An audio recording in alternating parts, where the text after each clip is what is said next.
Dios te bendice, amado hermano, amigo que me escuchas a través de este su programa desde el aposento alto, que el pastor Jesús M. Torres Báez, quien en esta hora vamos a seguir el tiempo en que ocurrirá el rapto de la iglesia.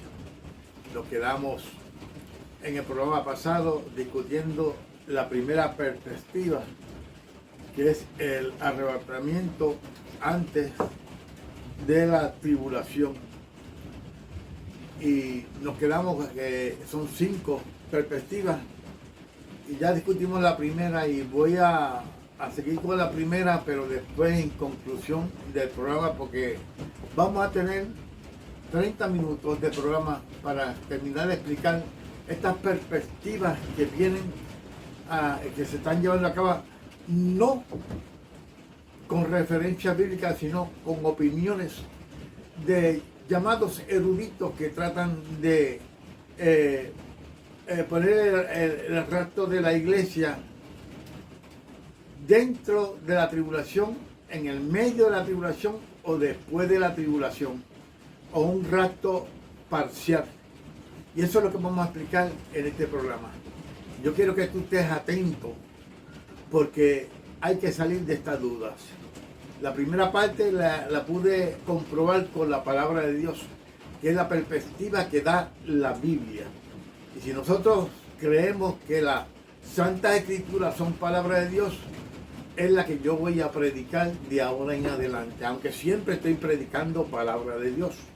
A mí me gusta siempre que hablo del Señor o de algún acontecimiento que acontece, tiene que estar escrito, porque la Biblia es la historia del principio del mundo, que fue en el pasado, hasta el futuro, donde se termina la historia de la iglesia y la historia del pueblo de Israel, y se comienza la vida eterna que Jesús nos prometió que nosotros iríamos a estar con Él. Así que vamos a aplicar entonces la segunda opción, recordándote que me congrego en la iglesia Jesús Rey Soberano, al lado de la iglesia luterana, aquí en la Lakeview Drive, aquí en Sebring. Así que nuestro pastor Daniel Mason y su esposa, que ayer antes de llegar a la iglesia sufrieron un accidente muy aparatoso, gracias al Señor que ellos salieron bien, que el carro fue pérdida total, pero lo más importante es que sus vidas fueron preservadas por el Señor. Así que oramos al Señor para que nuestros pastores continúen hacia adelante y que esta experiencia que el enemigo trató de quitarle la vida los ponga a ellos más ahora a la defensiva y a seguir predicando con ahínco la palabra del Señor y arrebatándole las almas al enemigo que quiere llevársela. Amén.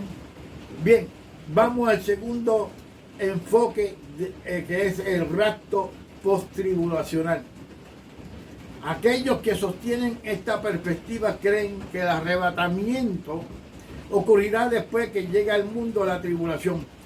Por lo tanto, este punto de vista enseña que la iglesia estará sobre la tierra durante la tribulación y que sufrirá los trágicos eventos de este periodo. Esta es una opinión de un erudito o uno que se puso a estudiar la palabra, especialmente a tratar de ubicar cuándo será el arrebatamiento de la iglesia. Pero yo te digo, amado hermano, que no puede la iglesia pasar por la tribulación, porque entonces, ¿qué propósito tiene entonces el Señor Jesucristo cuando viene a establecer su iglesia? Y aquellos que no eran judíos, aquellos que no eran israelitas, aquellos que no les recibieron, al contrario, los rechazaron en su primera venida, cuando se dio a conocer como el Hijo de Dios. ¿De qué va entonces la iglesia? Establecer una iglesia que va a pasar por los mismos problemas que tuvo el pueblo de Israel al no creer y recibir al Señor Jesucristo, pasarlo por una tribulación. El Señor ya estableció que la iglesia no pasaría por esta tribulación. Los postribulacionistas no consideran que el arrebatamiento y la segunda venida de Cristo sean eventos separados. Tenemos que aprender, como dice la Biblia, que el arrebatamiento no va a incluir al pueblo de Israel. Y tenemos que aprender la diferencia entre lo que es la iglesia y lo que es el pueblo de Israel. La iglesia se compone de dos pueblos, el pueblo israelita y el pueblo gentil. De la misma forma que nació la iglesia. La iglesia nació ¿dónde? En Jerusalén. ¿Qué dijo Jesús en el capítulo 1, verso 8 a los discípulos antes de ser llevados al cielo? Mas recibiréis poder cuando haya venido sobre vosotros el Espíritu Santo. Y me seréis testigos en Jerusalén, en Judea, en Samaria y hasta los confines de la tierra. By the way, quiero entrar, muy importante, lo que voy a informar ahora. He escuchado a través de YouTube dos personas que dijeron ser pastores de las iglesias pentecostales y hoy día se están burlando de lo que dicen, de lo que ellos dicen que fueron objetos ellos durante el pastorado pentecostal. Y se están burlando de la iglesia de Jesucristo, se están burlando del Espíritu Santo, de la manifestación del Espíritu Santo. Yo al ver a este teólogo, y le voy a decir su nombre, Fernando Casanova, de Puerto Rico, que es un teólogo, es católico, su forma de manifestarse es católico. Yo no lo voy a criticar por lo que sea, pero quiero dejar de entender que yo fui 34 años católico y yo sé cómo se mueve la iglesia católica. Y él no tiene aquel puesto de ser un hombre convertido, sino un burlador.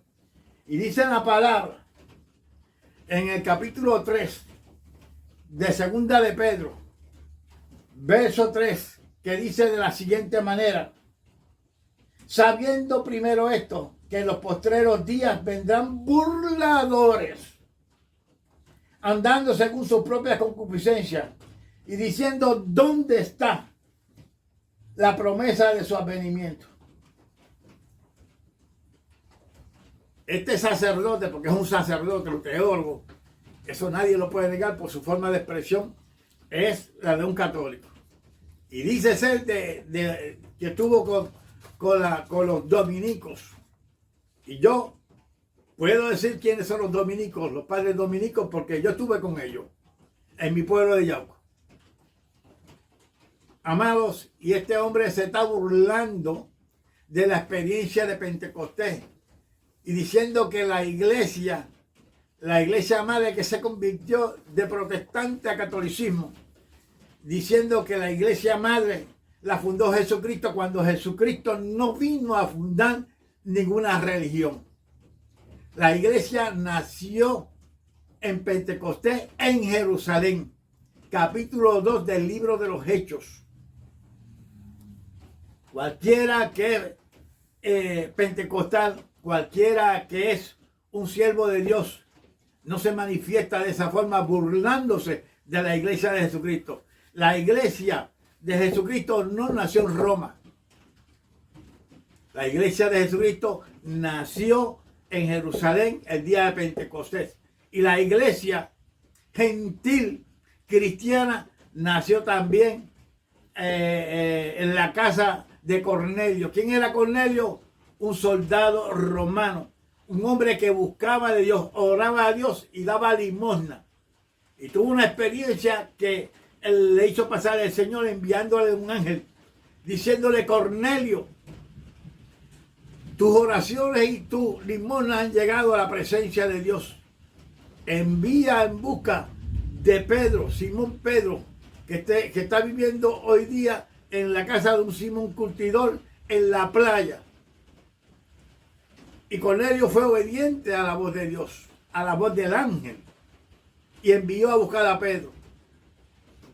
Y cuando Pedro estaba para recibir a estos emisarios, el Espíritu Santo lo inquieta y subió a la azotea del lugar donde estaba a orar. Y el Señor le reveló que no todo el mundo era el mundo.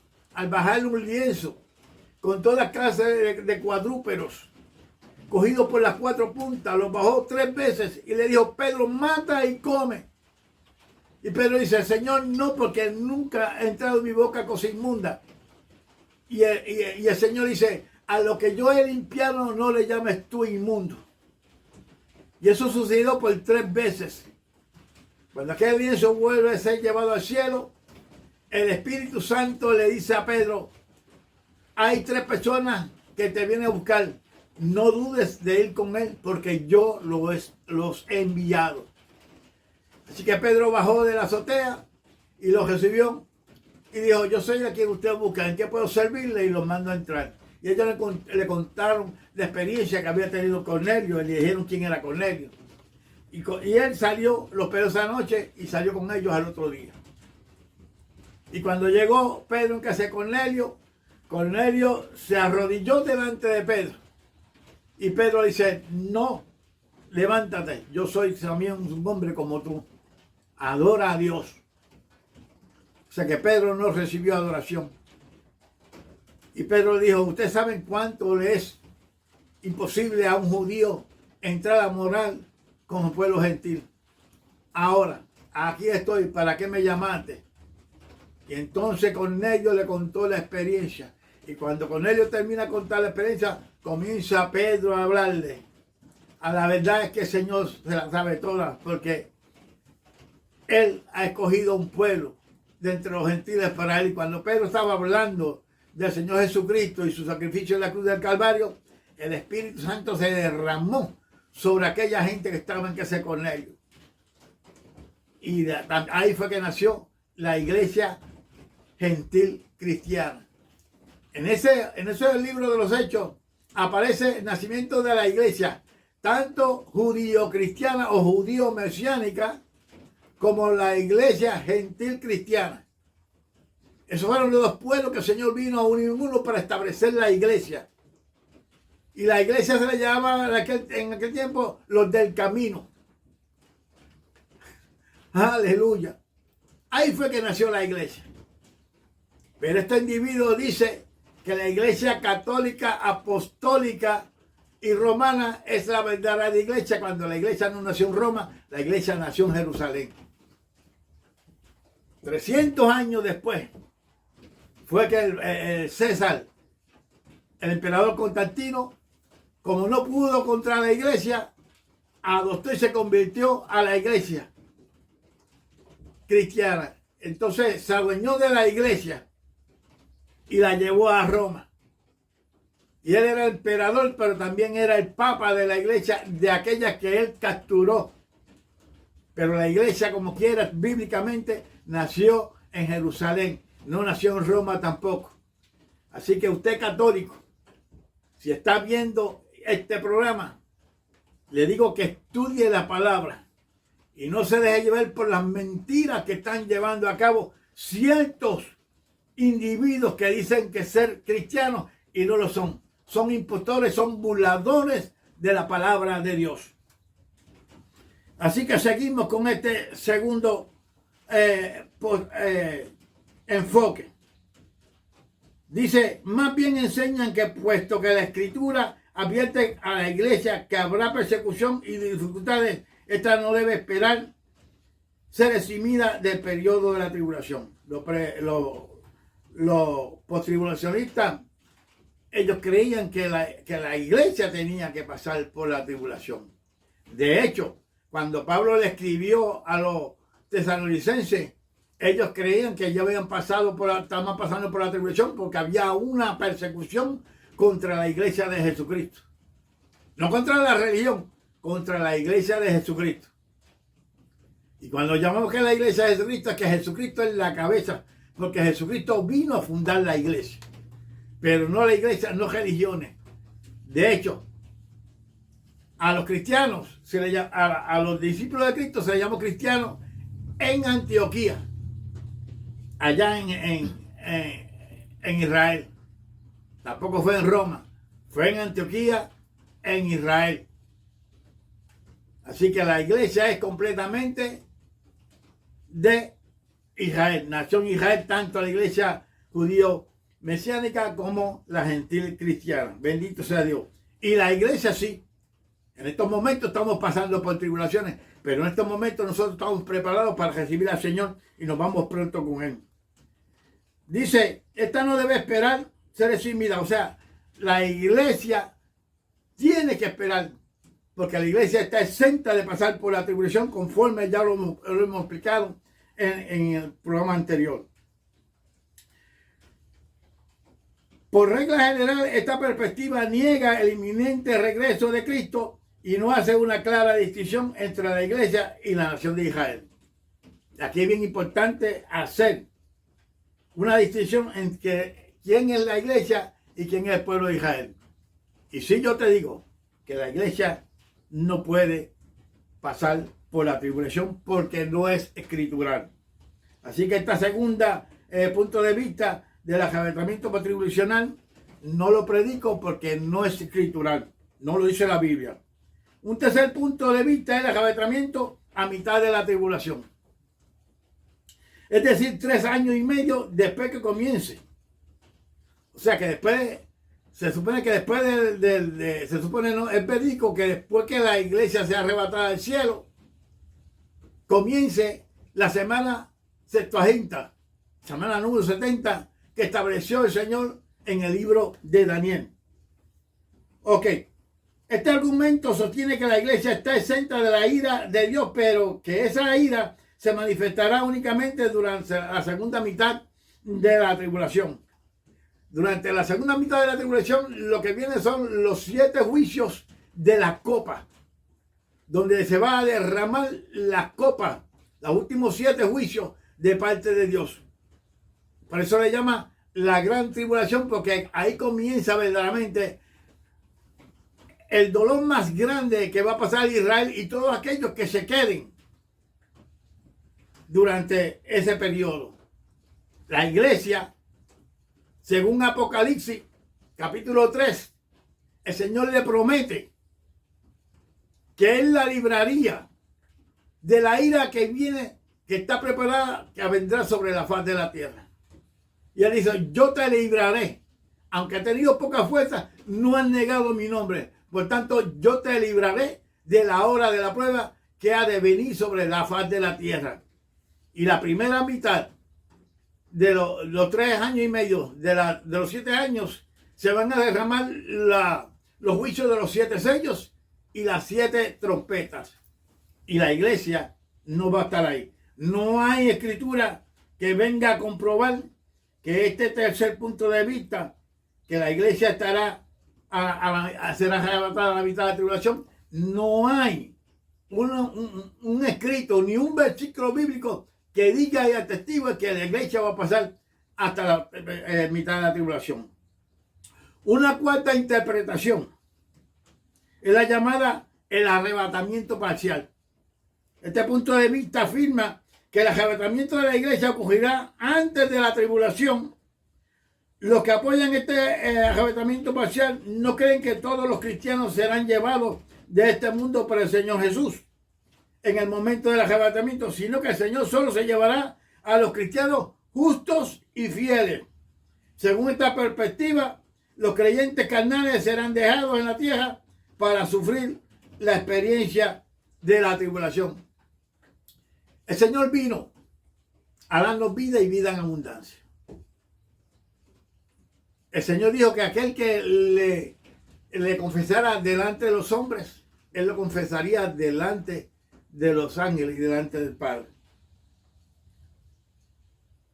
Si la Biblia dice que para ser salvo, lo único que tiene es aceptar el sacrificio que hizo Jesús en la cruz del Calvario y creer que Él es el Hijo de Dios y que Jehová Dios le levantó de los muertos, será salvo. Entonces, Aquí no hay una prueba de que diga que los creyentes se van a quedar. Porque el creyente que ha confesado a Jesucristo y lo ha aceptado como Señor y Salvador de su vida y ande en el camino correcto del Señor, tiene la seguridad de que sí se va en el rapto. Ahora, muchos dicen que la salvación no se pierde. Filipenses me dice bien claro a mí, cuando Pablo dice que tenemos que cuidar nuestra salvación con temor y temblor. Mira, amado, si la tenemos que cuidar con temor y temblor es porque la podemos perder. Así que el que te venga a ti a decir con muchos cuentos y con mucha, a veces con mucha enfoque en la Biblia, eso no se escribió ahí para rellenarte el libro. No. Aquí no se escribió nada para rellenar. Aquí dice que tenemos que cuidar nuestra salvación con temor y temblor. Y el libro de Hebreos dice, horrenda cosa es caer en manos de un Dios vivo. O eres o no eres. Aquí los tibios no van para ningún lado. A la vez que tú aceptas al Señor Jesucristo como tu Señor y Salvador y te permaneces en el camino, tú serás salvo. Tú te vas. Ahora, si dice que aceptaste al Señor y no hay testimonio y no hay un cambio en tu vida, tú tienes que tener mucho cuidado, porque a lo mejor tú te convenciste de que sí el Señor existe, pero no te has convertido de verdad. Por eso yo siempre he dicho que tenemos que tener mucho cuidado, porque hay muchos que vienen emocionados a escuchar la palabra de Dios, se emocionan tanto que rompen a llorar, pero de ahí no pasaron. Y hay muchos que están convencidos y pasaron al Señor a recibirlo al altar, pero no hubo frutos de verdad de esa conversión. Tenemos que, ayer estaba predicando en la iglesia y lo estaba diciendo a la iglesia, y yo siempre lo he dicho a la iglesia cuando voy a predicar, la iglesia se compone casi de un 85% de los miembros convencidos y con emociones, pero son pocos los que están convertidos al Señor. Por eso el Señor dijo bien claro en la palabra, no todo aquel que me diga Señor, Señor, entrará en el reino de los cielos.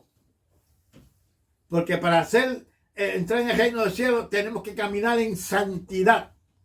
Y dice la palabra, sin la cual nadie verá al Señor. Por eso es que tenemos que pedir en estos momentos, cuando oramos, Señor, enséñame a aceptar este evangelio, vivir el evangelio como un niño. Los niños son puros. Los niños, mire, son tan tiernos que no distinguen entre el bien y el mal. Así tiene que ser el cristiano. Y pedirle al Espíritu Santo que nos enseñe a caminar en santidad. ¿Qué quiere decir santidad? No es tener la cara seria. Porque de serios hay muchos por ahí. Pero viven la vida como ellos les da la gana. Cuando dicen andar en santidad es separados para Dios. Cuando tú andas en santidad, tú andas separado. Te separaste de este mundo para vivir los caminos del Señor. Para vivir la palabra. No es para leer la palabra. La palabra la puedes leer un montón de veces, pero si tú no practicas lo que dice el Evangelio, lo que dice la palabra, tú estás perdiendo el tiempo. Tú tienes que vivir primero conforme a lo que la palabra establecida por Dios, para entonces vienes a separarte para Dios. Cuando tú te separas para Dios, amados hermanos, la cosa cambia. Porque salen frutos de verdad. Hay frutos. El Señor mío, separado de mí, nada podía hacer. ¿Por qué? Podremos hacer muchas cosas buenas. Pero si no tenemos al Señor en el corazón, no vamos para ningún lado. Cuando nos convertimos, tiene que haber un cambio en nuestra vida. Tenemos que separarnos para el Señor. Estamos en este mundo, pero no somos de este mundo. El Señor mismo lo dijo bien claro. Padre, cuídalo mientras está en este mundo. Tenemos el cuidado del Señor, pero tenemos que cambiar nuestra forma de vivir. Si decimos que nos convertimos al Señor y seguimos andando de la misma forma que andábamos antes en el mundo, amado, hazte un examen de introspección. reúnete con tu corazón en el interior y mira a ver qué es lo que estás haciendo que no le agrada al Señor.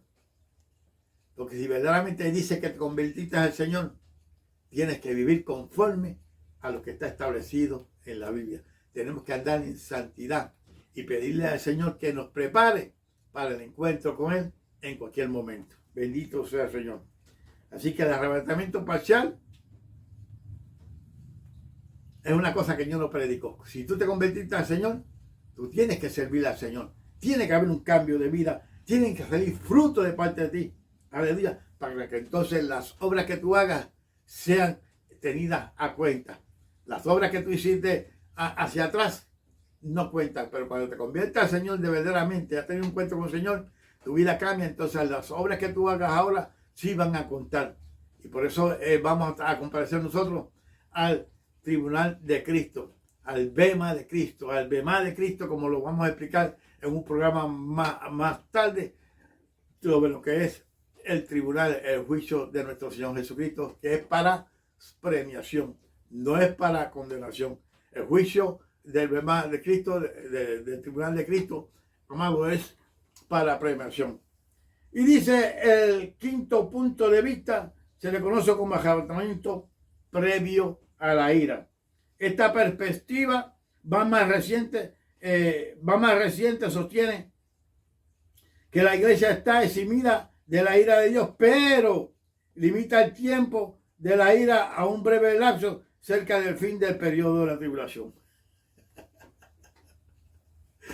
Ay, Señor, yo no sé dónde sacan esta gente todas estas escuelas, que ellos dicen que son escuelas, son opinión de gente que no tienen entendimiento de la palabra de Dios y quieren sobresalir sobre los demás inventando, no leyendo lo que dice la escritura, porque la escritura es bien claro, específica. Mira, Juan 14, lo he dicho un montón de veces, Juan 14, Primera de Corintios 15, versos 51 al 54. Primera de Tesalonicenses, aleluya, 4, 12, 13 al 17. Apocalipsis, capítulo 3, versos 8 y 10. Aleluya. Filipenses también.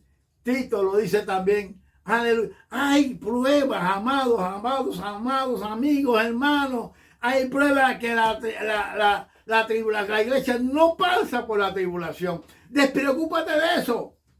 Y ponte a hacer las cosas que Dios no ha mandado a hacerlo. Por eso que yo predico el arrebatamiento pretribulacional, porque me lo confirma la palabra, me lo confirma el Espíritu Santo, me lo confirma las revelaciones que hizo Jesús en Juan 14, las revelaciones que le dio el Señor a Pablo, al apóstol Pablo, el único apóstol que el Señor le reveló sobre el arrebatamiento fue a través de Pablo. El arrebatamiento fue una doctrina, aleluya, que no se le reveló a nadie en el Antiguo Testamento. ¿Por qué? Porque el arrebatamiento es para la iglesia. La iglesia. Tenemos que entender a separar la iglesia del pueblo de Dios, que es Israel. El Señor vino primeramente al pueblo judío, pero los judíos los rechazaron. Mire el capítulo 1 del libro de Juan, verso 12. Dice bien claro, a los suyos vino, mas los suyos no les recibieron. Pero a los que les recibieron les dio la potestad de ser hechos hijos de Dios. Y hubieron muchos judíos que la aceptaron. Si usted lee los evangelios va a encontrar que Jesús hablaba al pueblo judío. Le llevaba, le predicaba el evangelio. Sanaba, libertaba, limpiaba el leproso, daba vista a los ciegos, abría el oído a los que estaban sordos, soltaba la lengua del mudo, a los paralíticos los levantaba. ¿Cuántos leprosos él limpió? Es el evangelio de Jesucristo. Y le predicaba la forma de cómo ser salvo. Y se les reveló a ellos como el Mesías prometido de parte de Dios. Aquel Mesías que ellos estaban esperando. Mas los suyos le negaron. Por eso, cuando llamaba a Pablo, le dijo a Ananías, le dijo al Señor, Este hombre nos persigue, Señor. Este hombre está acabando con todos nosotros. Ve y pon las manos sobre él para que reciba el Espíritu Santo y sea sano de su ceguera. Porque le voy a mostrar lo mucho que ha de padecer por predicar mi nombre. Muchos se creen que se convirtieron a Cristo, ya están completamente bien limpios y todo, y que no tienen persecución, amado. Yo no te puedo mentir. Al que se convierte al Señor, Satanás lo zarandea. Sí, porque Satanás va a estar quieto, viendo cómo el Señor le lleva las vidas. No, Él va a tratar de eliminarte, de hacerte volver, de hacerte caerte, y después se te ríe en la cara, para que tú vuelvas a Él. No cometamos ese error. Si verdaderamente nos convertimos al Señor, mantengamos esa salvación al día, porque pronto nos vamos al cielo con el Señor. Yo espero que esta clase y esta conferencia que te he dado en esta media hora que estamos terminando, aleluya, haya calado en lo profundo de tu corazón. Y de la misma forma que te dije en el programa pasado, la primera meta que tienes que establecerte es conocer a Jesucristo y convertirte a Él. ¿Qué es de convertirte a Él? Dar un giro de 180 grados. Antes caminaba hacia el mundo, da un giro y camina de frente al Señor. Invítalo a tu vida. Invítalo. Dile, Señor Jesús, yo me arrepiento de mi vida pecaminosa, Señor. Nunca antes había hablado de ti, Señor. Pero a través de esta palabra yo sé que vienen momentos difíciles, Padre amado. Y yo no estoy preparado para ello, Señor. Por eso te invito a mi corazón. Llena mi vida con tu presencia. Perdona todos mis pecados. Límpiame de toda iniquidad. Hazme una criatura nueva e inscribe mi nombre en el libro de la vida, Señor. Porque yo reconozco que soy pecador. Pero tu sangre, tu preciosa sangre derramada en la cruz del Calvario, pagó mi vida pecaminosa, Señor. Y yo me entrego a ti en esta hora, Señor. Tú eres el dueño de mi vida. De ahora en adelante te buscaré en oración. Te buscaré a través de la palabra, Señor. Gracias por morir por mí en la cruz del Calvario. Lléname de tu presencia, mi Dios amado. Gracias por morir por mí. Ahora te recibo como Señor y Salvador, como mi único Dios. Gracias por redimirnos, no solamente a mí, sino a todos aquellos que te han confesado hasta este momento. Gracias, Jesús, por ser mi Señor. Gracias por tomar mi puesto en la cruz del Calvario, porque yo reconozco que yo soy la persona que debió ir a la cruz del Calvario, Señor. Pero solamente tu sangre, la sangre del Cordero de Dios, es la única que nos puede limpiar de todo pecado. Gracias, Dios mío, por la salvación. En el nombre de Jesús. Amén. Si tú has hecho esta oración, llama a los teléfonos 407-300-7186, 407-715-2006. Esperamos que a través de esta predicación de la palabra del Señor tú hayas entendido que ya pronto suena la trompeta y nos vamos con Cristo al cielo. Que Dios te continúe bendiciendo rica y abundantemente. Será hasta el próximo programa, donde te esperamos desde el aposento alto. Que Dios te bendiga.